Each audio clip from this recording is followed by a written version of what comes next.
আজি আমি গোলাম বক্সি চাহাবৰ ঘৰত আছোঁ। অত্যন্ত আনন্দপূৰ্ণ সময় এটা। তেওঁৰ ছোৱালী অপৰাজিতা ব্যাস। নামটো কিবা ক'বলৈ ভাল লাগে, শুনিও ভাল লাগে। গতিকে যা হওক বাৰু, তেখেতে 97.6% পাইছে। এইটো আচলতে অত্যন্ত ভাল লগা ৰিজাল্ট এটা। আমি বৰ আনন্দিত হৈছোঁ। গতিকে আমি আশা কৰিছোঁ যে তেখেতে যাতে ভৱিষ্যতেও খুব ভাল মানুহ হৈ সমাজক সেৱা কৰিবৰ কাৰণে পাৰে, তাৰ কাৰণে ভগৱানৰ ওচৰত প্ৰাৰ্থনা কৰিছোঁ।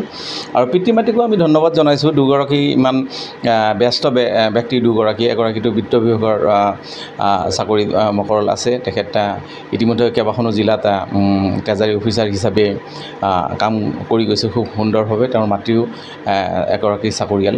ইয়াৰ মাজতে ইমান ধুনীয়া এটা ৰিজাল্ট কৰিছে, তেওঁ নিজৰ দক্ষতাৰ কাৰণে কৰিব পাৰিছে। আমি আশা কৰিম তেওঁ যেন ভৱিষ্যত প্ৰজন্মৰ কাৰণে এটা আদৰ্শ হৈ থাকে। আৰু দুগৰাকী পিতৃ মাতৃক মই ধন্যবাদ জ্ঞাপন কৰিছোঁ। তেওঁ সমাজলৈ ইমান ধুনীয়া দুগৰাকী ছোৱালী দিছে। দুগৰাকী ছোৱালীয়ে যাতে সমাজক কিবা এটা দিব পাৰে।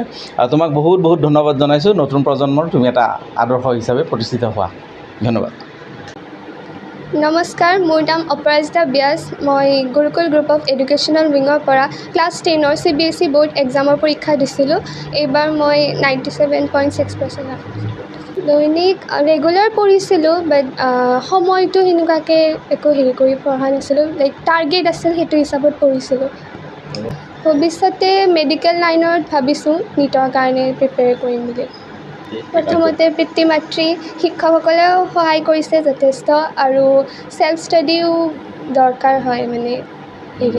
নতুন প্ৰজন্মক যে পঢ়াখিনি সদায় মেইনটেইন কৰি চলিব লাগে, ৰেগুলাৰ পঢ়িব লাগে, আৰু